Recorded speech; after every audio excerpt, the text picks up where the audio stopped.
Have you ever looked up into the sky and wondered what was there? Higher than the birds, past the clouds, and farther than the moon, a whole host of fascinating objects spin in outer space. Let's imagine for a moment that we can leave the Earth behind and explore the solar system that surrounds it.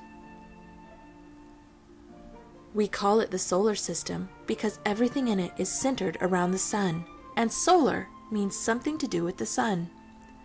The sun is a star, just like many of the stars that you can see in the night sky, just many times closer to us.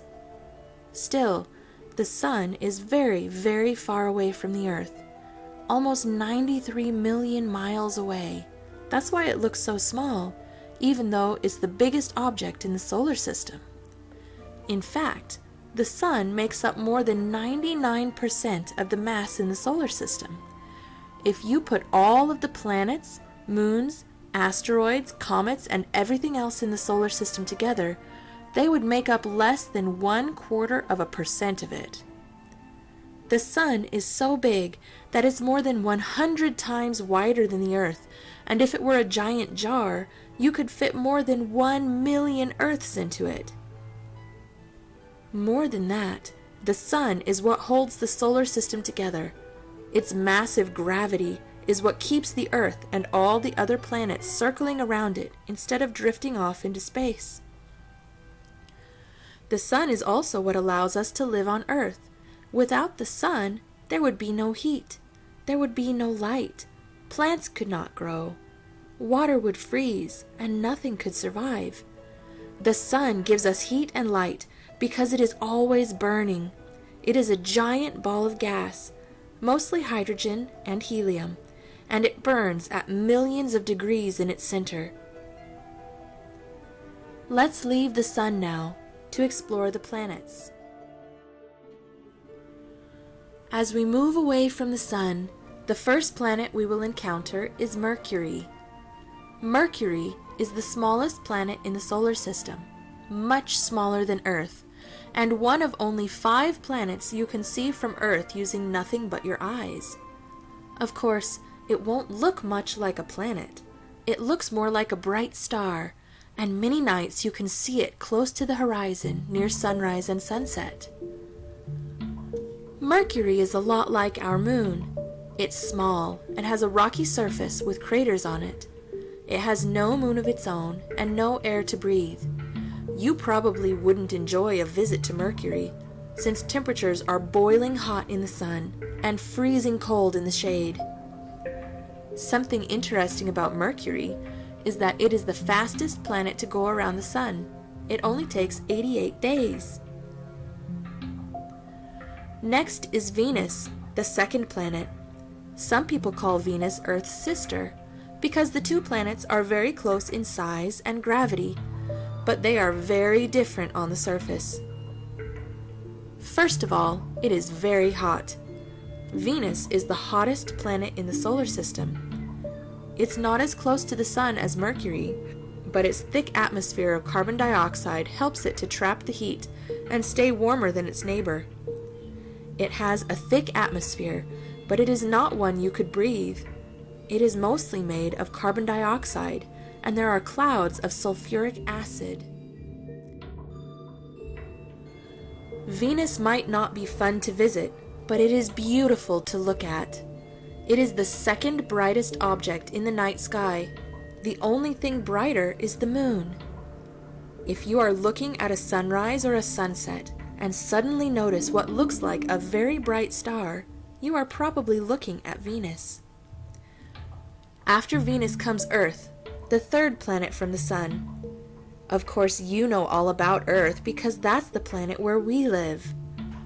Earth is what's called a Goldilocks planet because it's not too hot and not too cold. It is just right. As far as we know, Earth is the only planet to have living things. Let's leave Earth again for a moment, though, and visit Mars, the fourth planet from the sun. Mars is known as the red planet because iron oxide, a material like rust, in the soil gives it a reddish color. Mars is smaller than Venus and the Earth, but larger than Mercury. It is cold and rocky, with a thin atmosphere made of carbon dioxide and oxygen. There is water ice on Mars. Scientists are very interested in Mars because they think that people could live there with the help of some special equipment. Rockets and probes have already been sent there to gain more information about the planet. Right now, there are 2 special robots exploring the surface of Mars, sending information back to Earth.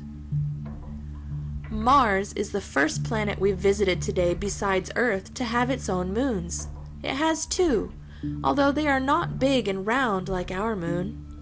Mars's moons are small and irregular.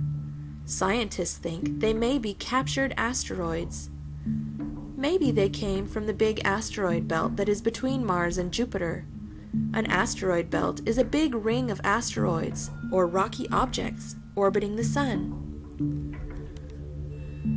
Jupiter comes next, the 5th planet in the solar system.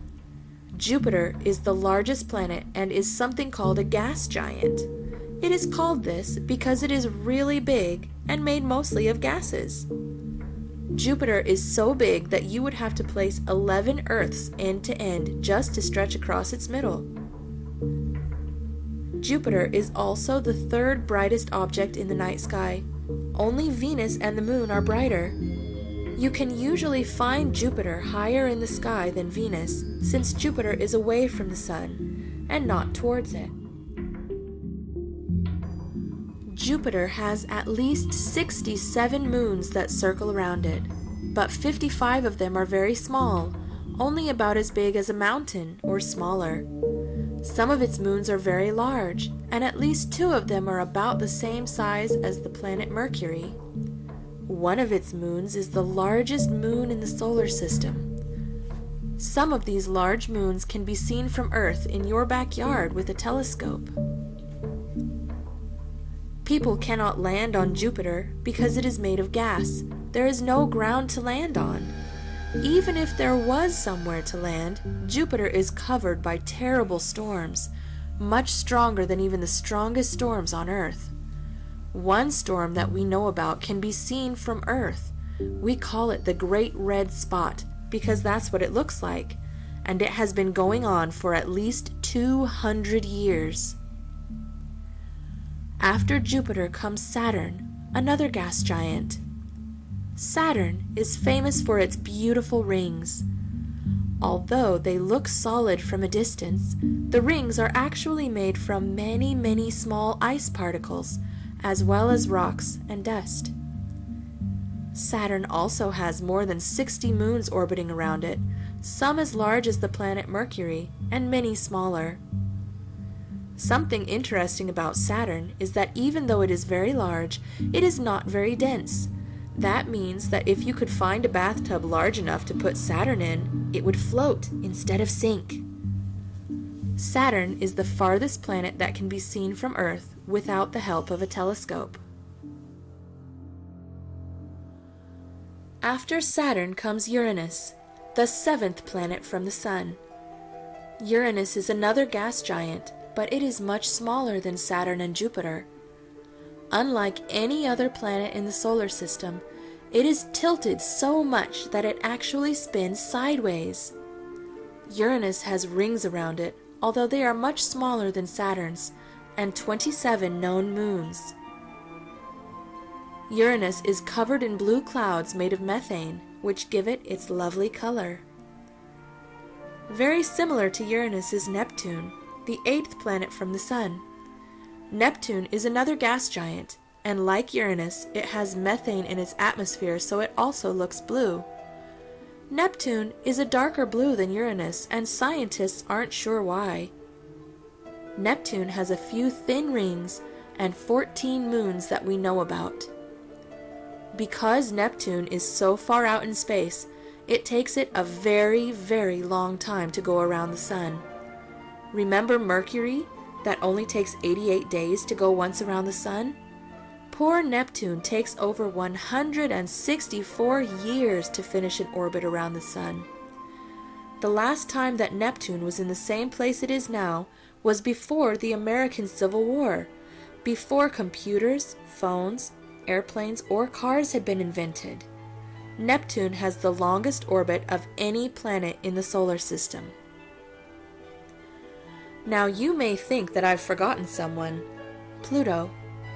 Pluto was discovered in 1930 and was listed as the 9th planet in the solar system. As it was studied longer, scientists realized how small it is.